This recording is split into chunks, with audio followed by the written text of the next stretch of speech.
quero dar liberdade a todos durante essa mensagem.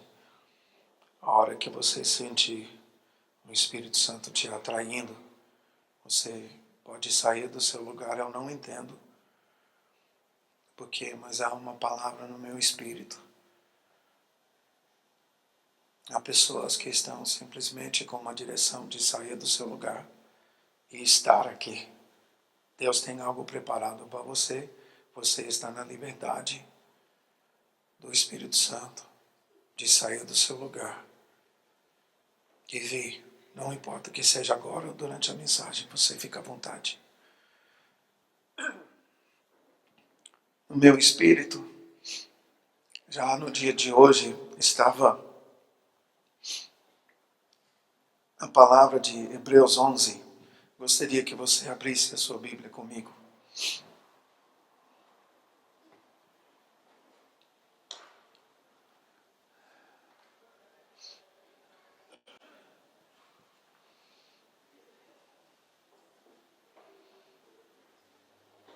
Meditando sobre fazedores na história, eu creio que alguns estão aqui por causa de uma conferência e outros estão aqui porque querem ser fazedores da história.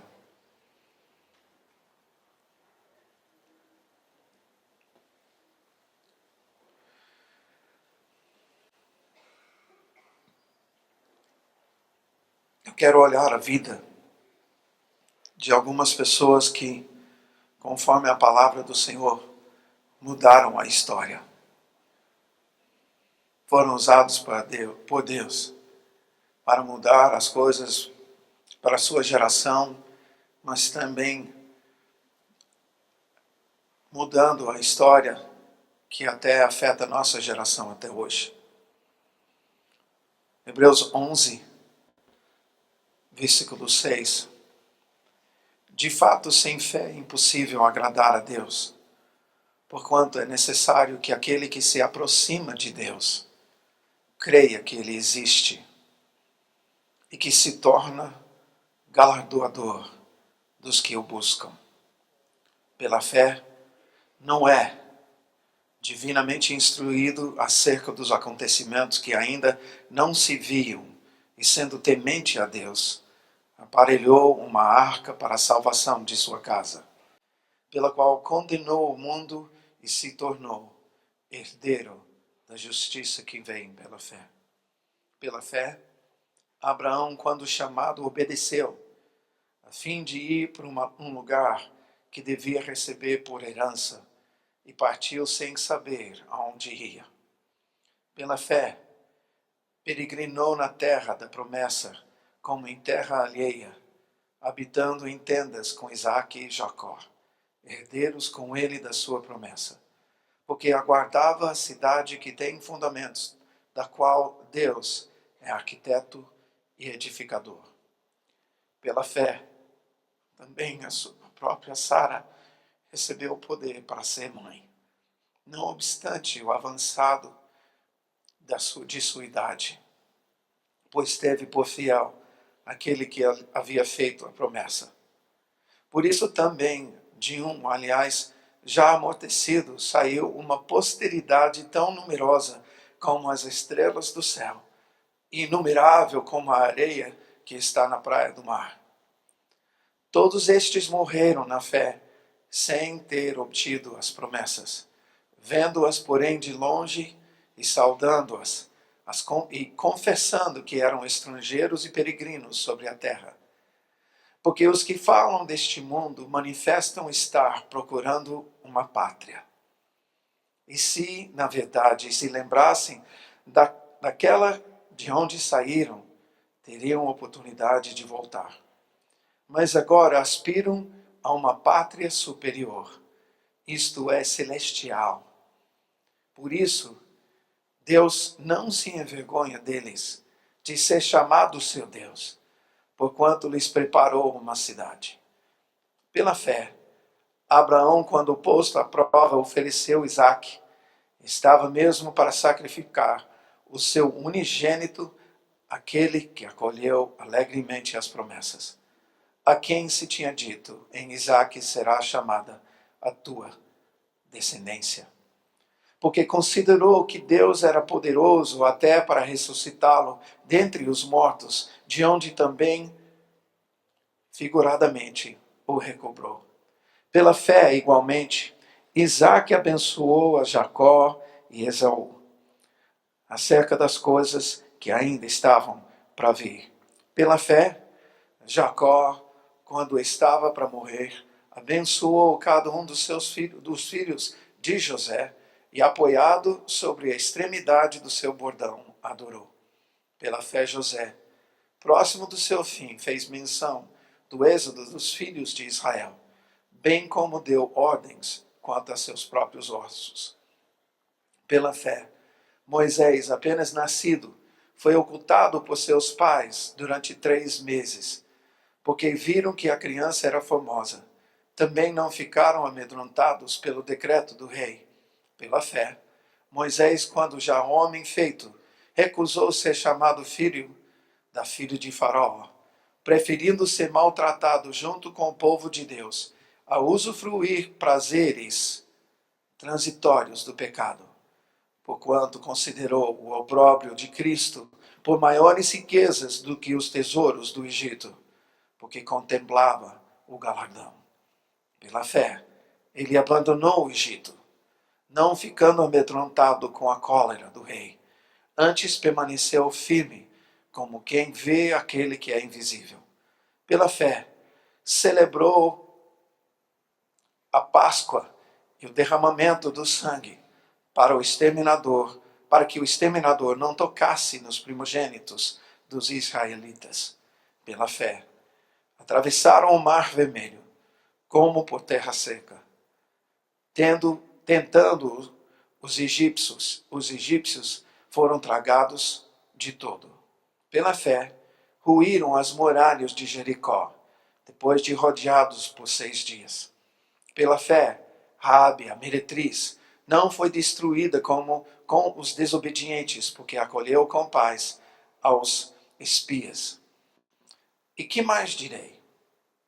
Certamente me faltará o tempo necessário para referir o que há a respeito de Gideão, de Baraque, de Sansão, de Jefté, de Davi, de Samuel e dos profetas, nos quais, por meio da fé, subjugaram reinos, praticaram a justiça, obtiveram promessas, fecharam a boca de leões, extinguiram a violência do fogo, escaparam ao fio da espada, da fraqueza tiraram força, fizeram-se poderosos em guerra, puseram em fuga exércitos de estrangeiros. Mulheres receberam pela ressurreição os seus mortos. Alguns foram torturados, não aceitando o seu resgate, para obterem superior ressurreição. Outros, por sua vez, passaram pela prova de escárnios e açoites, e sim de algemas e prisões. Foram apedrejados, provados, cerrados pelo meio, mortos ao fio da espada, andaram peregrinos, vestidos de peles de ovelhas e de cabras, necessitados, afligidos, maltratados, homens dos quais o mundo não era digno. Errantes pelos desertos, pelos montes, pelas covas, pelos antros da terra. Ora, todos estes que obtiveram bom testemunho por sua fé, não obtiveram, contudo, a concretização da promessa, por haver Deus provido coisa superior a nosso respeito, para que eles, sem nós, não fossem aperfeiçoados.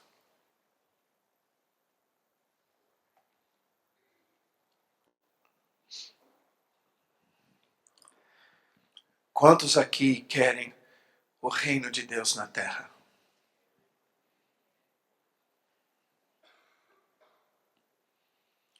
O reino de Deus passa por mim e passa por você.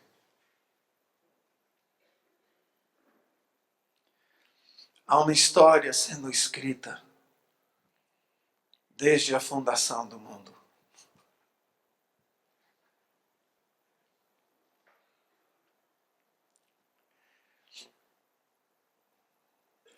Se nós entendemos o que está escrito aqui, esses são alguns dos nossos antepassados espirituais que enxergaram o dia em que o reino, a cidade que Deus prometia, o reino seria estabelecido na terra.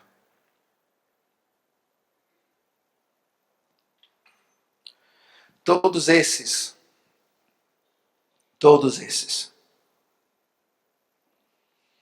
entenderam que eles não podiam fazer nada se não servir aquele que tinha chamado a cada um deles. Fazendo o que fosse. Abraão abrindo mão de riquezas da sua pátria, da sua parentela, e passando pela terra que Deus daria em promessa a seus descendentes. Ele passou nessa terra como peregrino, nem tomando posse, nem entendendo que aquela terra onde ele enterrou a sua esposa seria a terra que Deus dará a seus descendentes. Cada um que o autor de Hebreus cita aqui, ele cita porque essas pessoas marcaram a sua geração aos olhos de Deus. Aos olhos de Deus. Eles se encontram no que nós chamamos na teologia a lista dos heróis da fé.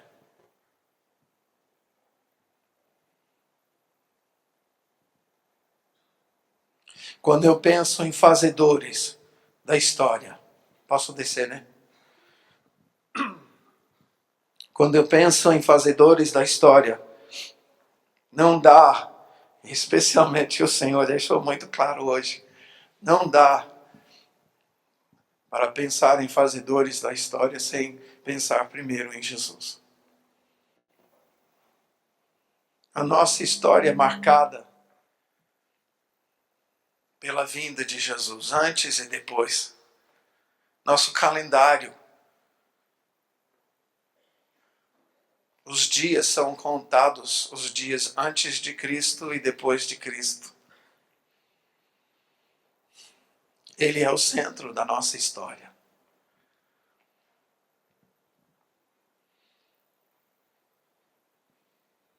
Olhando esses heróis, são aqueles que, mesmo não conhecendo a Ele, esses não chegaram a ver as promessas se cumprir em Jesus quando Ele foi para a cruz. Todos esses nessa lista foram antes.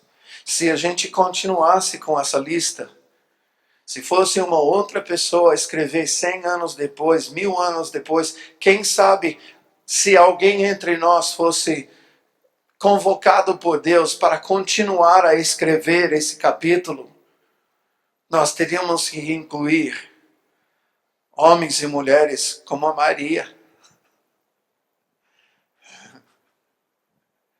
que disse: seja feita a tua vontade em mim, Senhor, mesmo que eu vou passar vergonha.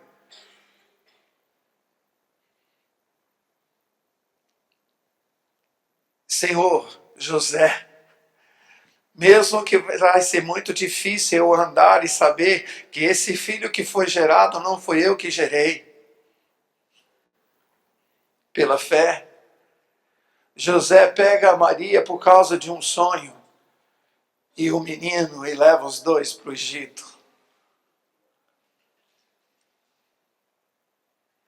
A gente teria que colocar nessa lista homens como Pedro, simples, tão simples, tão simples, mas a sua vida foi marcada pelo Mestre. E ele não se achou digno quando chegou a hora da sua morte, não se achou digno de ser crucificado da mesma forma. E ao ser crucificado, ele pediu: não, não, não, como meu mestre não. Vira minha cruz de cabeça para baixo. Não sou digno de morrer como meu mestre.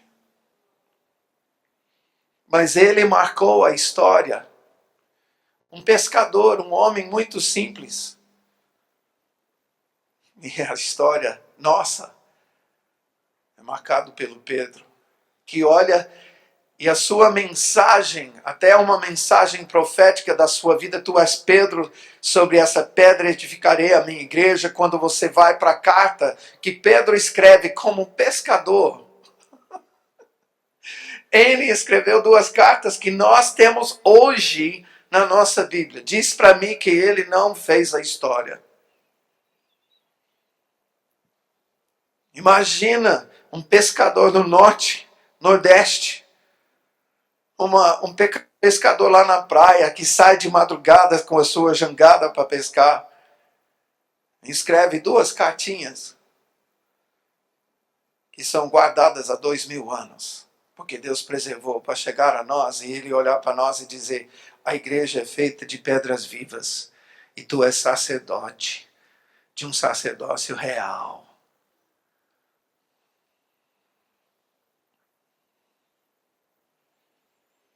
A gente teria que incluir o nome de pessoas como Paulo, caiu do cavalo,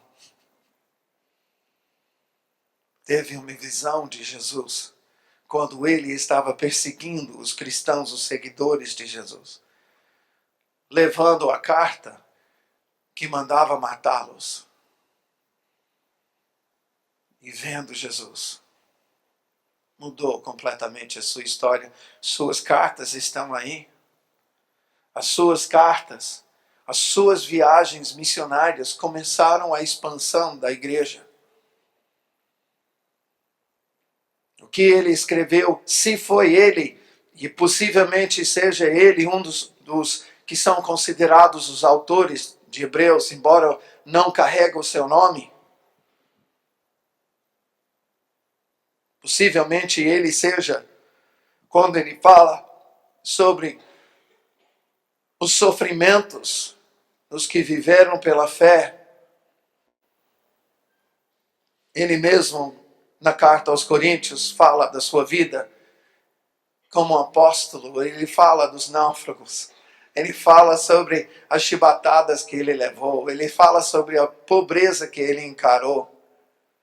Aliás, ele fala sobre isso logo antes de dizer: posso tudo naquele que me fortalece. Essa mensagem, essa palavra não foi dada em cima de riqueza. Ele declarou em cima dos sofrimentos que ele tinha passado. Mas todos esses olharam e entenderam que eles estavam envolvidos numa história maior do que eles. E eles faziam parte de uma pequena parte, um pequeno capítulo, numa história que estava sendo escrita desde os dias em que o Pai, o Filho e o Espírito Santo determinaram a existência da humanidade. Nós nos encontramos nessa história. Nossa vida está escrita num livro. Salmo 139 nos traz o fato de que quando rei Davi diz: todos os meus dias estão inscritos no teu livro, ele nos traz uma informação dizendo que ele entende que a vontade de Deus para a sua vida está escrito no livro de Deus. A sua história está escrita lá. A sua história, a minha história.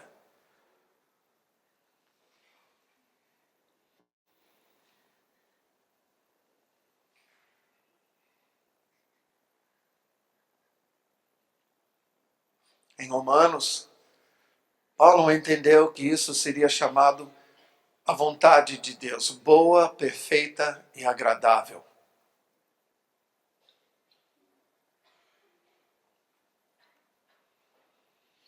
Nessa noite eu levanto essa lista dos heróis da fé, que a gente podia, nos nossos dias, continuar a falar ao longo da história da igreja. Podíamos falar de Timóteo, um jovem pastor, de João, que foi para a ilha de Patmos e escreveu um livro muito esquisito, mas esse livro fala do final dos últimos dias que nós estamos vivendo hoje. Nós podíamos falar sobre muitas pessoas que ao longo da história marcaram os seus dias.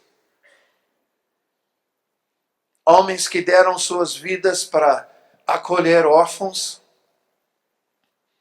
Nós podíamos falar sobre homens e mulheres que sofreram grandes perseguições porque se levantaram contra injustiças sociais nos seus dias, como escravatura.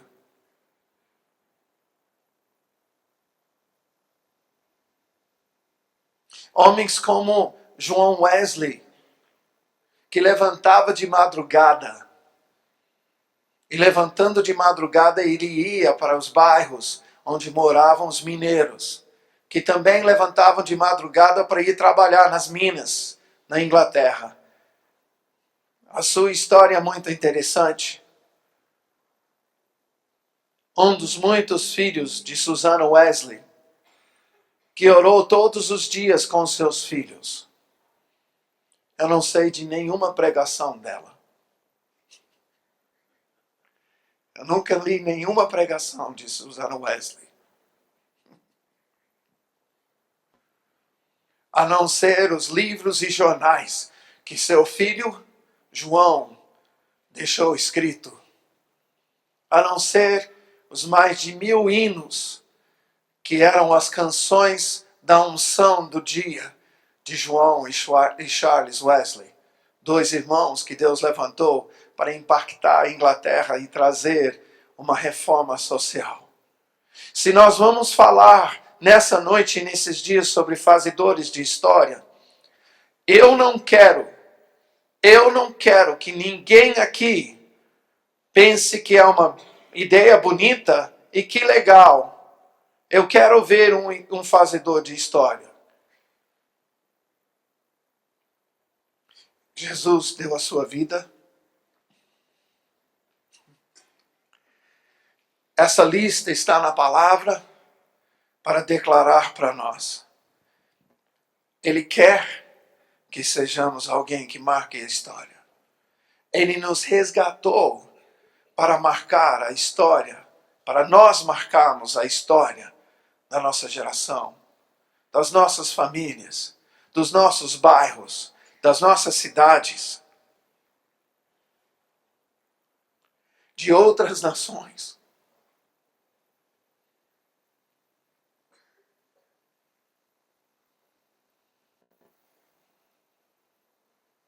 Fazemos parte de uma história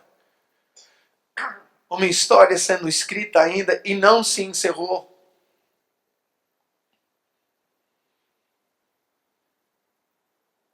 Wesley, impressionante a sua vida. Estou falando um pouquinho dele porque ele se encontra longe dessa lista que nós acabamos de ler em Hebreus. Mas possivelmente a nossa vida, a tua vida e a minha vida, seja marcada grandemente por causa desse homem que na Inglaterra ouviu a voz do Senhor e se entregou ao Senhor para pregar de madrugadas. Ele não tinha microfones como eu estou segurando na minha mão. Os seus ouvintes não tinham cadeiras como nós estamos sentados. Ele ia de madrugada para os bairros dos mineiros e ele começava a pregar em cima de um caixote. No gogó. E os mineiros que o ouviam choravam aos prantos. A presença de Deus no meio da rua. E as suas lágrimas limpavam os seus rostos do carvão marcado nas suas bochechas. E eles clamavam em alta voz: Senhor, tem misericórdia de mim! Eu sou adúltero! Eu sou ladrão! Eu sou mentiroso! E houve um mover de Deus tão grande na Inglaterra. Wesley, João e Charles, 2 irmãos, tremendamente usados. Outros, Deus começou a tocar. E através desse mover, Deus gerou uma mudança na Inglaterra, que acabou afetando as nações da Europa, dos Estados Unidos. E a repercussão desse mover chega até nós em nossos dias. Você já viu uma igreja metodista? Existe por causa do que Deus fez nesse homem. A igreja wesleyana existe por causa daquilo que Deus fez nesse homem. Nessa região eu não podia deixar de falar de uma outra pessoa. Martinho Lutero.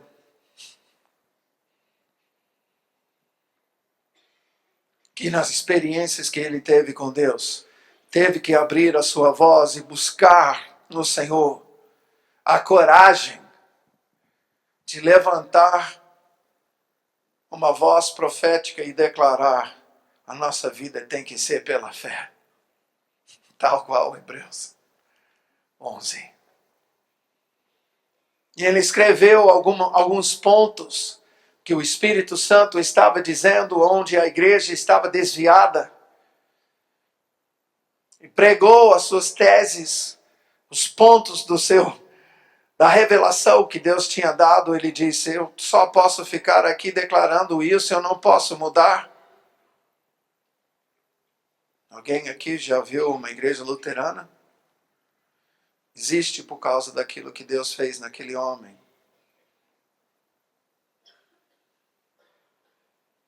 Um homem que marcou a sua geração e tem marcado as gerações desde então. Por quê? Porque ele disse sim para o Senhor. Como o Juliano estava falando, tudo.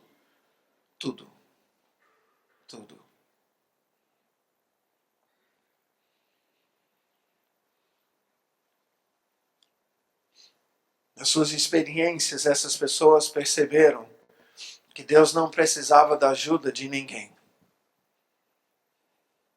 Que eles não estavam aqui no mundo para apenas passear pelo tempo e aguentar uma temporada na terra.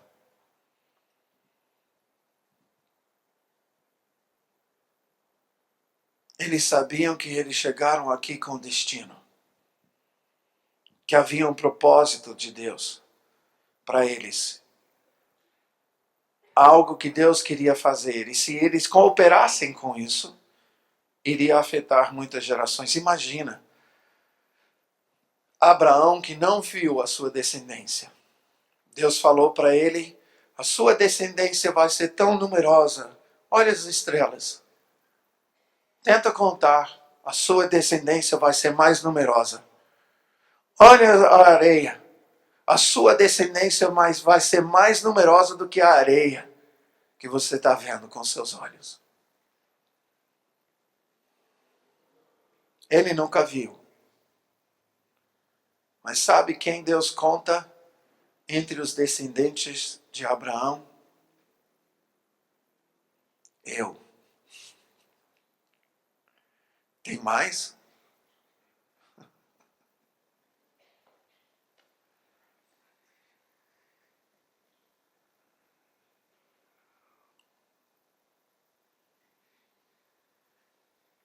E essas pessoas, é interessante para mim,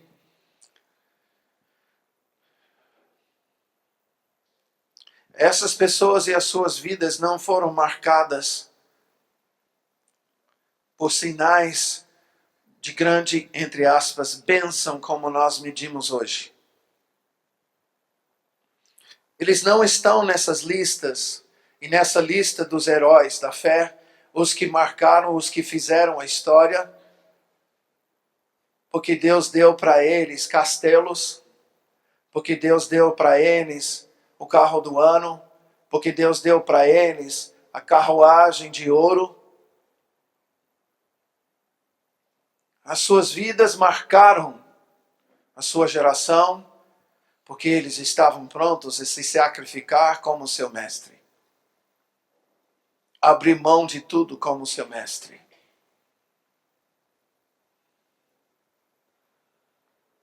Sofrer como seu mestre.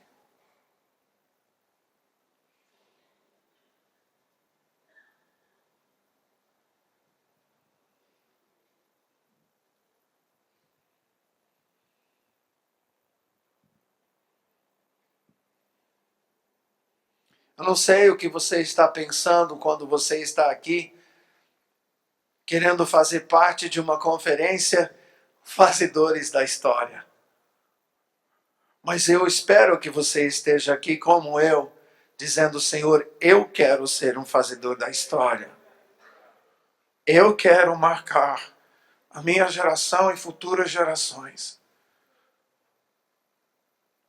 Mas eu quero que meu rastro esteja escrevendo um nome no caminho dessa história. E eu não quero escrever Mike. Eu quero que seja escrito Jesus. Eu não quero que lembrem de Mike. Eu quero ser uma pessoa que aponta: olha lá o mestre. Olha lá o mestre, Jesus.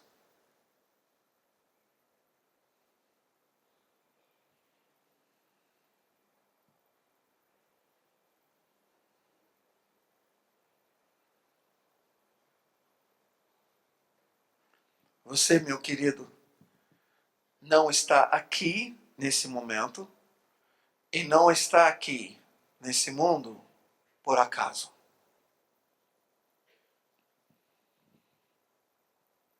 Você não aconteceu.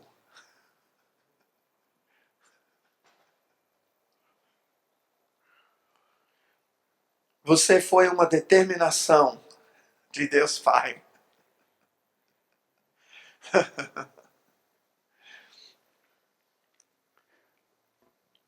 Não foi por acaso. Eu não me importo. Eu podia falar a gente podia fazer uma pesquisa e nós podíamos falar de alguém. Não, mas eu sou fruto de um encontro casual do meu pai e a minha mãe, que nunca casaram, nem conheço o meu pai, minha mãe me deixou para ser adotado. Nem que seja essa a tua história, a palavra diz em João 1 que você foi uma determinação de Deus. Porque ninguém nasce pela vontade da carne nem do homem, e sim pela vontade de Deus. Provavelmente haja alguém aqui nessa noite que precisa ouvir isso. Não obstante o sofrimento que você tem passado, não obstante o sofrimento que você tem passado, você não é um acontecimento casual no decorrer e no desenrolar do universo.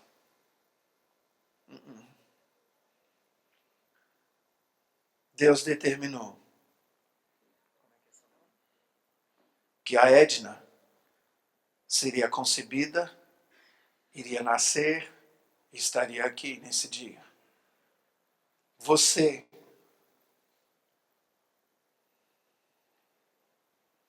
nossas vidas não são acontecimentos casuais. Nós precisamos entender isso. Esses homens e mulheres entenderam isso. Abraão, diante da visitação que ele teve, percebeu: peraí, tem alguém maior que eu que está querendo se envolver na minha vida e está querendo me envolver na sua história. Eis-me aqui. E obedeceu.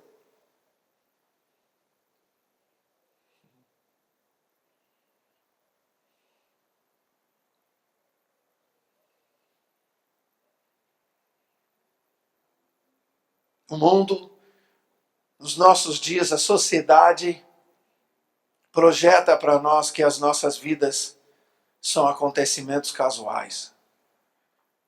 E não são. E nós estamos vivendo uma geração, nós estamos vivendo num momento em que é essencial você saber qual é a vontade de Deus. Nós vivemos um momento em que possivelmente seja, eu não vou dizer seja mais importante, mas seja crucial para esse momento acontecer na história do ser humano. Nós precisamos ser como Jesus, sabendo para que nós estamos aqui. Pedro sabia.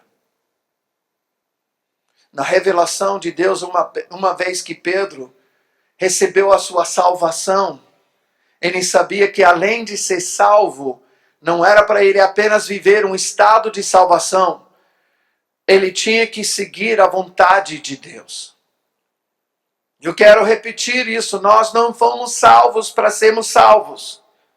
Nós não fomos salvos para viver um estado de salvação, um estado de perdão, de cura, de libertação, de quebra de maldição em nossas vidas, um estado de prosperidade. Tudo isso aponta e nos proporciona viver uma vontade de Deus que Ele tem para nós. Nós fomos comprados. Paulo entendeu isso. Eu prossigo para alcançar aquilo, para conquistar algo para o qual eu fui conquistado. Pedro entendeu que ele tinha que ficar com os judeus contra toda a lógica humana, porque ele não seria a pessoa indicada. Paulo entendeu que ele tinha que ir para os gentios contra toda a lógica humana, porque ele não seria a pessoa indicada. Paulo, entre os gentios, quando ele é hebreu dos hebreus, seria muito mais razoável ele ficar entre os judeus e Pedro ir para os gentios. Deus não.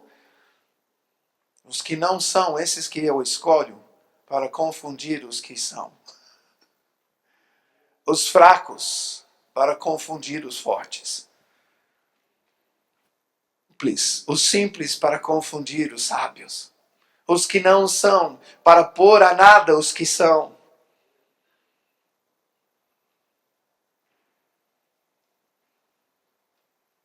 Você é simples? Você é fraco? Você não é ninguém? Bem-vindo ao clube dos escolhidos.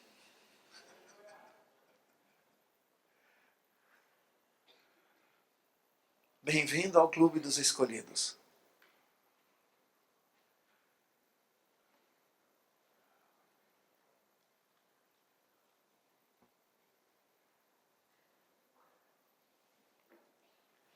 Uma das coisas que eu vejo em nossos dias, eu lembro uma vez eu estava falando com um jovem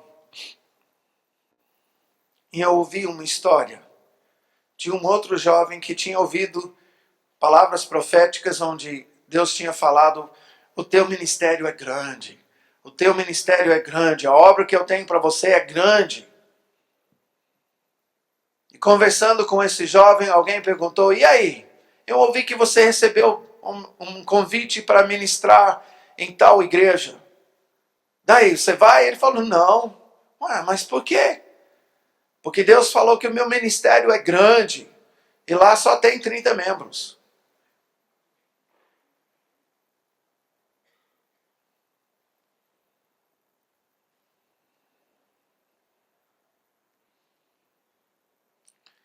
Parece que nós medimos nos nossos dias a grandeza pela carne e não pelo espírito. É por isso que eu falei agora há pouco a respeito da Susanna Wesley. Eu gosto de falar sobre as mães que levam a sério a maternidade no sentido de abrir mão nos nossos dias de certas regalias para o lar, para ficar durante um tempo no lar cuidando de filhos. Esses anos não são mal investidos. São muito bem investidos. A Susana orava com seus filhos todos os dias e ensinava a Bíblia para eles todos os dias. E isso veio a dar fruto anos depois. Nas vidas dos seus filhos João e Charles. Eu não sei de vocês, vocês têm 1000 músicas já? Tem? 1000? Também na casa de Davi a gente não tem 1000 ainda. João Wesley, ou Charles Wesley, escreveu mais de 1000 hinos. Mais de 1000 hinos. E eram as canções ungidas dos seus dias. Você pensa, mais hinos? Naquela época, hinos eram as canções do dia. Não conta muito para os outros, mas o Charles muitas vezes pegava as baladas dos bares e colocava letras cristãs. Letras do reino.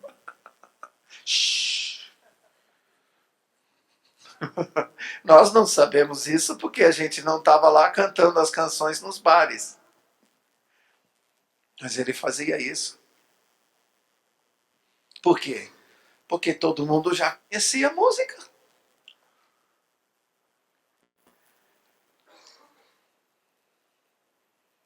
Parece que nós medimos a grandeza por números, por carros, por casas, ouvintes, cifras. E nós estamos esquecendo o que está escrito. Os que marcaram a história na sua geração e permaneceu o seu legado para outras gerações, nunca mediram a sua eficácia em números, cifras, coisas materiais. Eles tinham seus olhos em outra coisa. Uma cidade que Deus estava preparando, é o que o autor de Hebreus fala. Eles tinham seus olhos no reino. Nosso mestre vivia assim. A gente olha para a vida de Jesus. Ele abriu mão de tudo. Parece que ele vivia com a seguinte atitude: enquanto esse mundo não estiver debaixo do governo do meu Pai, não quero desfrutar. Ele sabia que ele gastaria a sua vida aqui entre nós, mas ele sabia que ele tinha que gastar essa vida conforme a vontade do Pai para trazer o reino do Pai. E a tua vida? A tua vida. Eu não sei de você, mas eu só posso entender diante do sacrifício de Jesus quando a gente estava cantando agora há pouco, santo, santo, santo, santo, santo. Eu não consigo olhar para Jesus e declarar: tu és santo, sem saber que eu lhe devo a minha vida.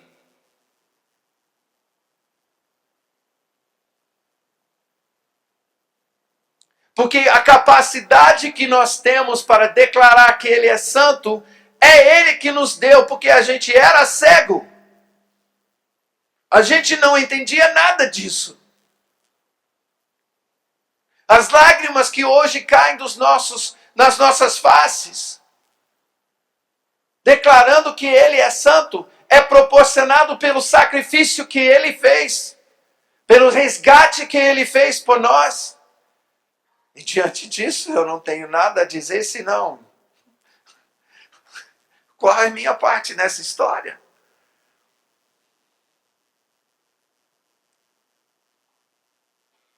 Eu tenho ouvido muito nos últimos anos: Deus quer realizar os teus sonhos.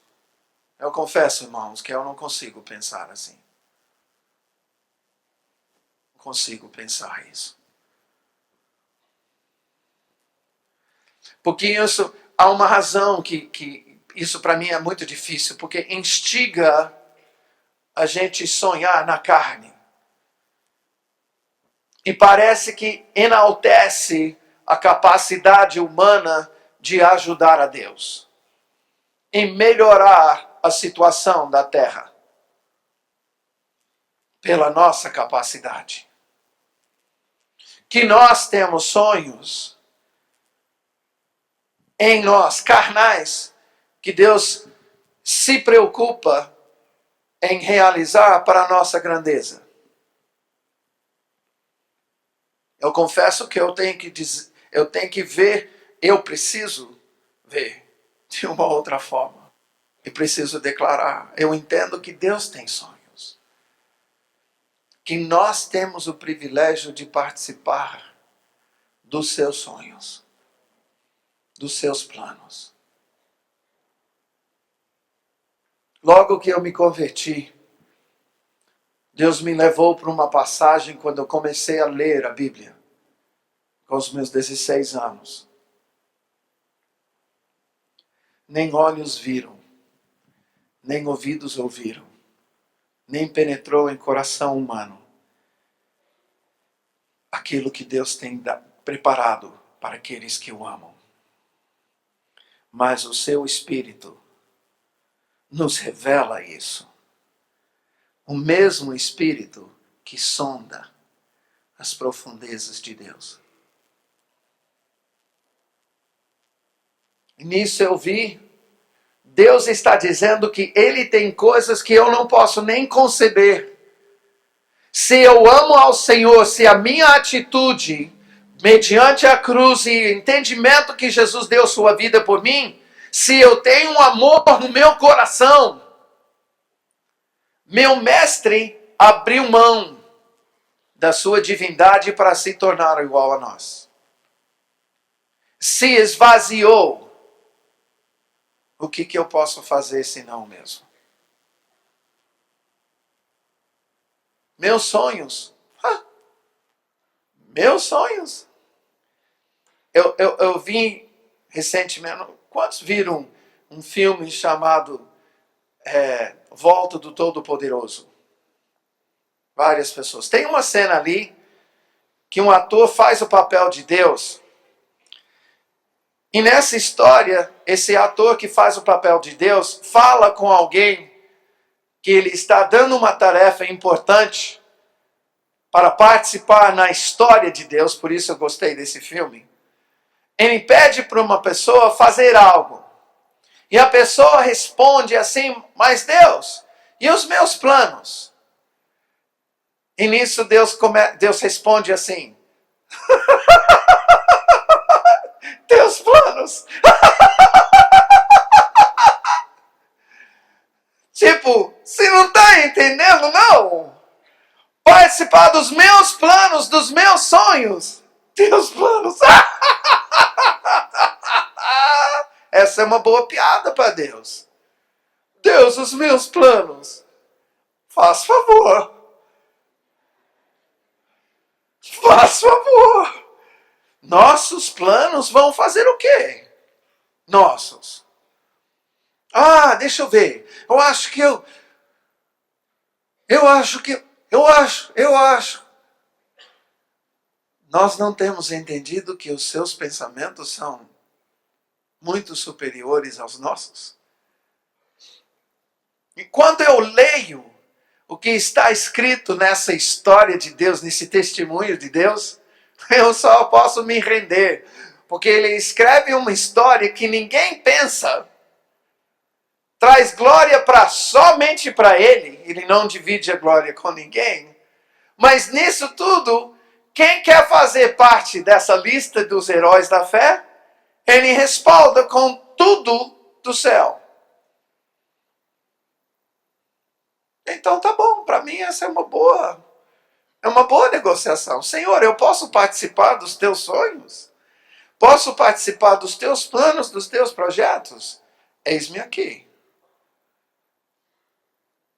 E foi isso que eu decidi com os meus 16 anos.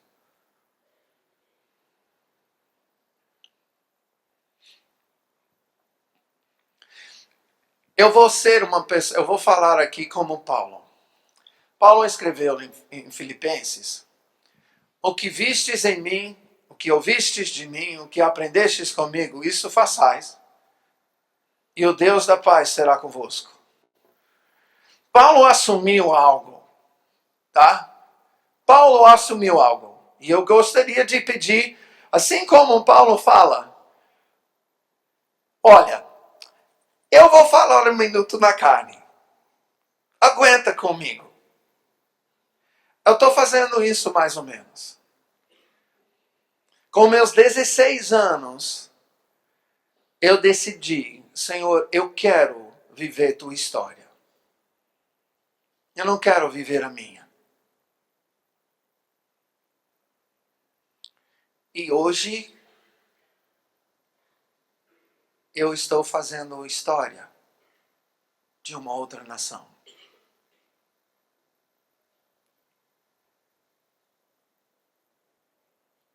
Eu não imaginei isso quando eu disse sim para Deus. Por isso, o que eu estou dizendo? Como Paulo, eu estou dizendo, aguenta um pouco, eu estou falando na carne. E eu não sou o maior fazedor da história. Mas quem conhece minha história, não dá para negar.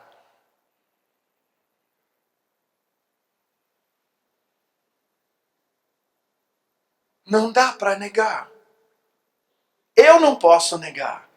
Eu não posso sair dessa nação enquanto não fluir o Rio do Leão nessa nação.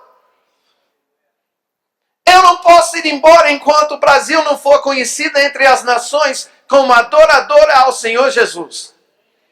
Eu não posso ir embora daqui até te ver lá em Londrina, por exemplo, no centro de adoração que tem lá 300 adoradores em cada turno. 52.400 pessoas por semana envolvidos em adorar o Senhor. Mas não é só eu. Deus está fazendo isso na vida de outras pessoas.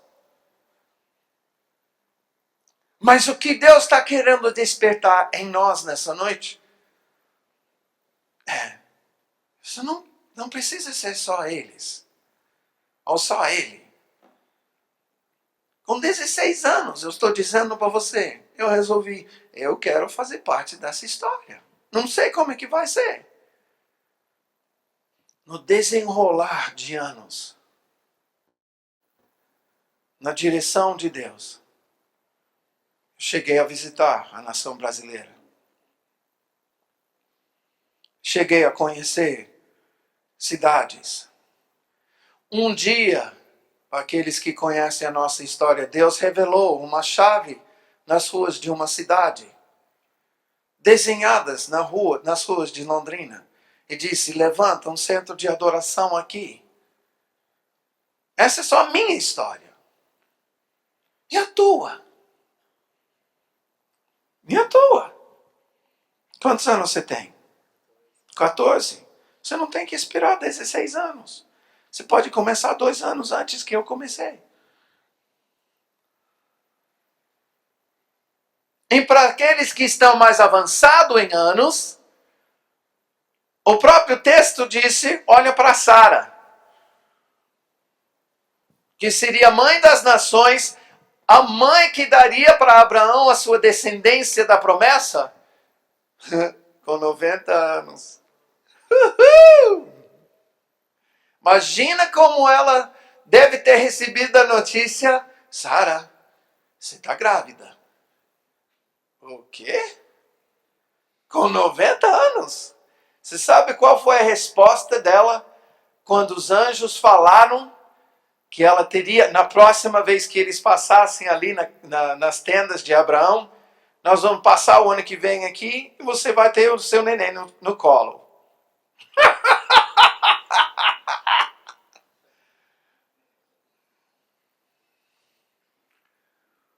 Que isso?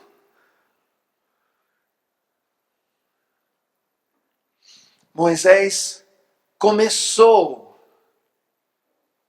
o seu destino aos 80 anos. ele foi preparado durante 80 anos. 40 dos quais ele era braço direito do faraó. Criado no palácio. Todos os privilégios. Passou na sua juventude, passou a exercer uma autoridade no Egito que só era ultrapassado pelo faraó. Com os 40 anos, fugiu para os desertos, onde ele passou os próximos 40 trabalhando com ovelhas que nem lhe pertencia. Eram do seu sogro. 40 anos. Imagina esse cara que foi lá de cima. Fica 40 anos lá no deserto, cuidando dos rebanhos do seu sogro. Tudo isso Deus preparando ele para um outro momento que ele iria cumprir o seu destino aos 80 anos. Não olha a sua idade para pensar que Deus já passou por mim.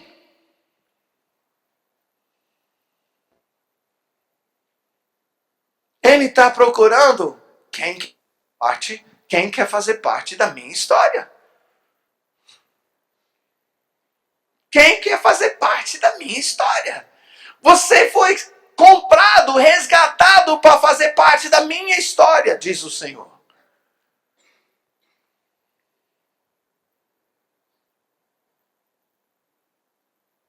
Quem quer fazer parte da minha história? Não importa a sua idade. Talvez hoje você não vai entrar na plenitude do seu destino. Pode ser que Deus tenha que preparar você, como ele fez com Paulo. Salvo, arrependido por ter matado os discípulos de Jesus, ter dado ordens para matar, ele teve que sair um tempo e ficar um tempo na presença de Deus. Durante os anos, ele ficou no deserto,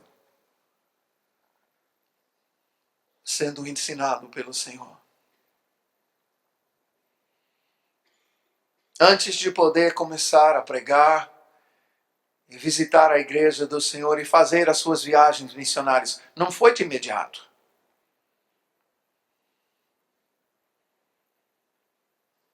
Te digo algo. Onde você está hoje é o lugar da sua preparação para esse destino. O destino de Moisés passou pelo palácio e passou pelo deserto. O destino de Josué, que levou a nação de Israel a conquistar a terra, mais um herói da fé. O destino dele passou por 40 anos do lado de Moisés, sendo o segundo. Um bom vice.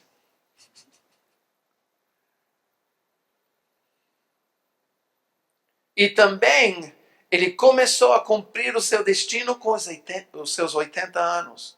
Caleb também. Jesus mesmo. A palavra nos ensina que seu caminho, seu destino passou por 30 anos do lado dos seus pais. E um rapaz, no tempo de Jesus, casava muito antes dos 30 anos. Era comum, o seu próprio pai provavelmente tinha entre 16 e 19 anos quando casou com Maria. A Maria, os historiadores pensam que ela podia ter de 15 a 18 anos. Jesus passou na casa dos seus pais até os 30 anos. Provavelmente com os olhares da sociedade, o que esse menino está fazendo morando com os pais ainda? Por que ele não toma uma esposa para casar? E não vem me dizer com o código da Vinci que ele casou com uma outra porque o seu casamento iria constar na Bíblia. Dá licença. Que coisa ridícula. Contaram da sua morte na cruz e não vai contar do seu casamento?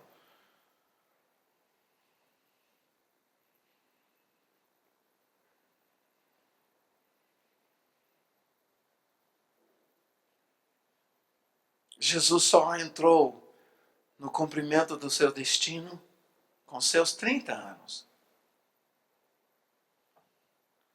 Mas a palavra diz em Hebreus que ele aprendeu a obediência durante os anos anteriores. Aprendizagem que era necessário para ele receber toda a autoridade do céu e da terra. E quando ele recebeu, ele não abusou. Há alguém aqui, por exemplo, que quer ressuscitar os mortos, purificar os leprosos, curar os enfermos? Há alguém aqui que quer fazer isso? Você está disposto a aprender obediência como Jesus aprendeu? Apertou agora.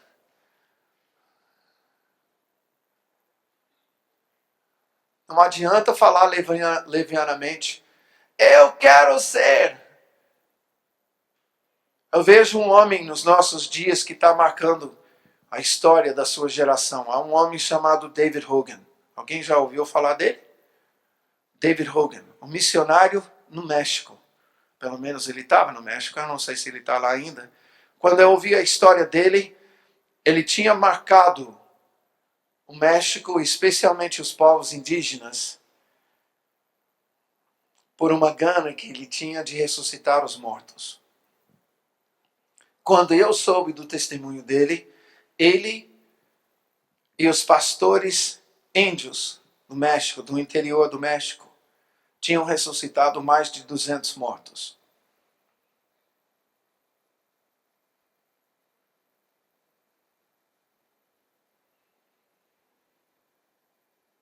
Uau! Mas você precisa saber que ele jejuava um dia sim, um dia não. Um dia sim, um dia não. Parece que a esposa jejua 3 dias sim, um dia não. 3 sim, um não.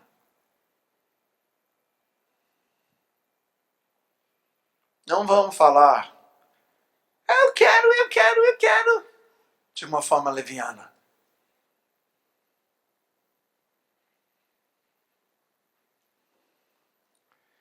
O que Jesus fez na cruz por nós visa nos tornar em pessoas que vão marcar as suas gerações e deixar um legado para futuras gerações. Isso vai te custar tudo. Tudo que você é, tudo que você tem. Isso vai te custar tudo só para buscar saber. Deus não vai revelar se você não determinar de antemão, eis-me aqui. Ah, Deus, eu queria saber, aí eu vou decidir se eu quero ou não quero. Mostra para mim, que aí eu vou decidir.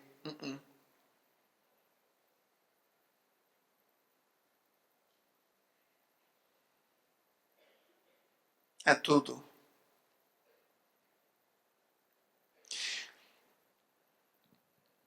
Hoje, o dia inteiro, também, uma frase está na minha cabeça. Sementes de história. Sementes, como se nessa noite, para aqueles que estão dizendo sim, aqueles cujo espírito está gritando, Senhor, eu quero, eu preciso, eu vim aqui para isso. Eu não quero outra coisa. Eu quero chamar a equipe de ministração aqui e abrir para as pessoas virem e dizerem para Deus, Senhor, eu não sei como. Assim como eu fiz com os meus 16 anos. Eu não sei como. Não faço ideia da história que o Senhor vê.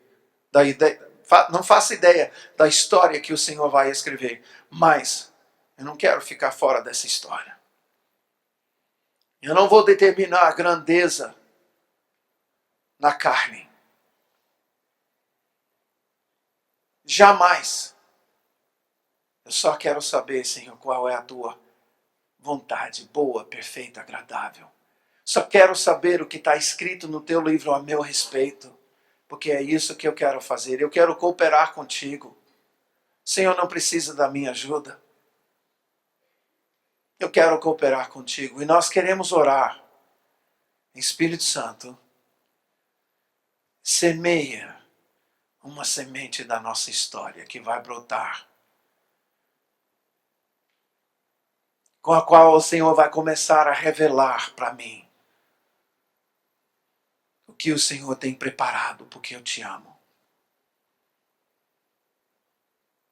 Mas não vem se no teu coração você não está resolvido tudo, Senhor. Tudo, custe que custar. Custe que custar.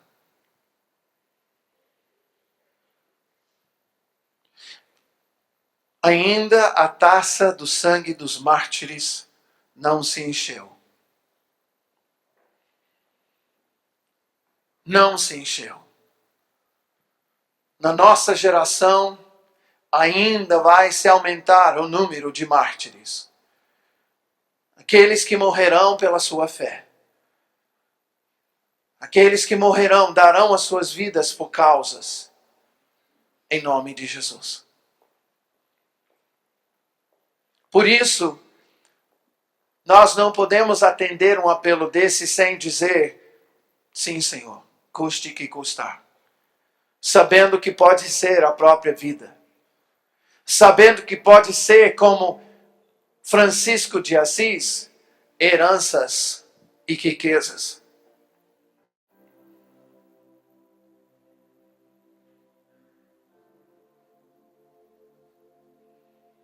Sabendo que pode ser, como Jeremias, até sonhos em casar.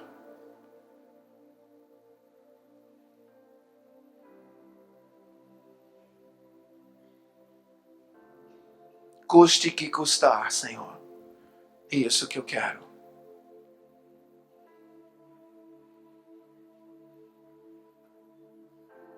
Quero abrir, se o Espírito Santo está falando contigo. Vem daqui para esse lado, em cima das linhas vermelhas, das riscas vermelhas, aqui do lado, tá? De onde eu estou, para lá. E nós vamos orar e pedir, Senhor, semente da tua história. Planta a semente da tua história em cada um. Quero pedir para a equipe de ministração deixar a galera orar um pouco. Quero que você ore. Tem bastante espaço aqui. Vem para cá. Quem não couber ali, vem para cá. Pode ir em cima dessa risca aqui também.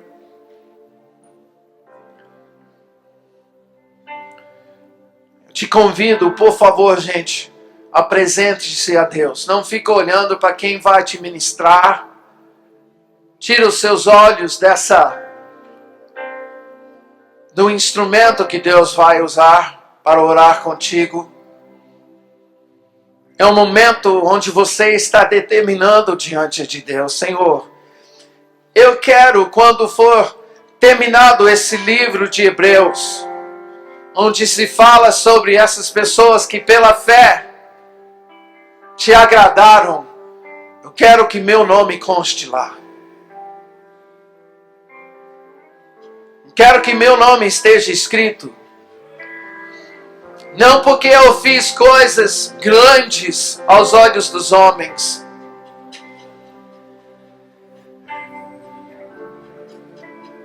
E sim porque eu soube dizer sim para ti. Hoje, Senhor, eu digo sim para ti. Eu digo sim para ti. Eu digo sim para ti, Senhor. sim para a tua vontade, mesmo que eu não conheça. Sim, a tua vontade é boa, perfeita e agradável.